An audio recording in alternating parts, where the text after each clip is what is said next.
NEET പരീക്ഷയുടെ hall ticket വ്യാജമായി നിർമ്മിച്ചതാണ് എന്ന് അക്ഷയ സെന്ററിലെ ജീവനക്കാരി മൊഴി നൽകിയിട്ടുണ്ട്. അത് കുറ്റസമ്മതം നടത്തിയിട്ടുണ്ട്. ഏതായാലും പോലീസ് ഇപ്പോൾ ശാസ്ത്രീയമായ രീതിയിൽ ഹാർഡ് ഡിസ്കും അതോടൊപ്പം തന്നെ കമ്പ്യൂട്ടറും വീണ്ടെടുക്കുന്നതിന് വേണ്ടിയുള്ള ശ്രമമാണ് അക്ഷയ സെന്ററിൽ നടത്തിക്കൊണ്ടിരിക്കുന്നത്. പ്രത്യേകിച്ചും ഈ കേസുമായി ബന്ധപ്പെട്ട് മുന്നോട്ട് പോകുമ്പോൾ ഏറ്റവും പ്രധാനപ്പെട്ട തെളിവ് അതാണ്. ഹാർഡ് ഡിസ്കും അതോടൊപ്പം തന്നെ ഈ ഹോൾ ടിക്കറ്റ് തയ്യാറാക്കിയ ആ കമ്പ്യൂട്ടറും മറ്റുമെല്ലാം തന്നെ കസ്റ്റഡിയിൽ എടുക്കേണ്ടതുണ്ട്.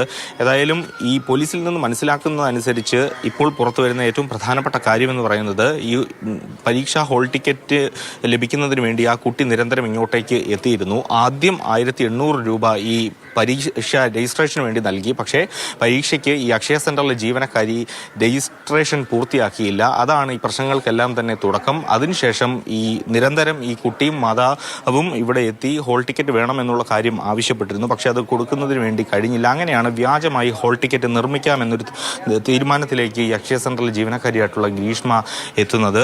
അതിനുശേഷം ഇവിടെ തന്നെ രജിസ്റ്റർ ചെയ്ത മറ്റൊരു കുട്ടിയുടെ ഹാൾ ടിക്കറ്റിൽ തിരിമറി കാണിച്ച് ഈ കുട്ടിയുടെ പേര് വെച്ചിട്ടാണ് ഹാൾ ടിക്കറ്റ് നിർമ്മിച്ച് നൽകിയത്. ഒപ്പം തന്നെ ഈ പത്തനംതിട്ടയിലെ പരീക്ഷാ സെന്റർ കണ്ടുപിടിച്ചത് ഗൂഗിളിൽ നോക്കിയിട്ടാണ്. അതിനുശേഷം പത്തനംതിട്ടയിലായതിനാൽ ഈ കുട്ടി പരീക്ഷ എഴുതാൻ പോകില്ല എന്നൊരു നിഗമനത്തിലായിരുന്നു ഈ അക്ഷയ സെന്റർ ജീവനക്കാരുള്ളത്. അതുകൊണ്ടാണ് ഹോൾ ടിക്കറ്റ് നിർമ്മിച്ച് നൽകാൻ തീരുമാനിച്ചത്. പക്ഷേ അവിടെ പരീക്ഷയ്ക്ക് ഈ കുട്ടി എത്തിയപ്പോഴാണ് ഈ കാര്യങ്ങളെല്ലാം തന്നെ പുറത്തറിഞ്ഞതും പ്രശ്നമായതും. ഏതായാലും വലിയ നിയമക്കുരുക്കിലേക്കാണ് ഈ അക്ഷയ സെന്ററിലെ ജീവനക്കാരിയായിട്ടുള്ള ഗ്രീഷ്മ എത്തി നിൽക്കുന്നത്. നെല്ലൈ മുരുകനൊപ്പം നെയ്യാറ്റിൻകരയിൽ നിന്നും AK സ്റ്റെഫിൻ, മാതൃഭൂമി ന്യൂസ്.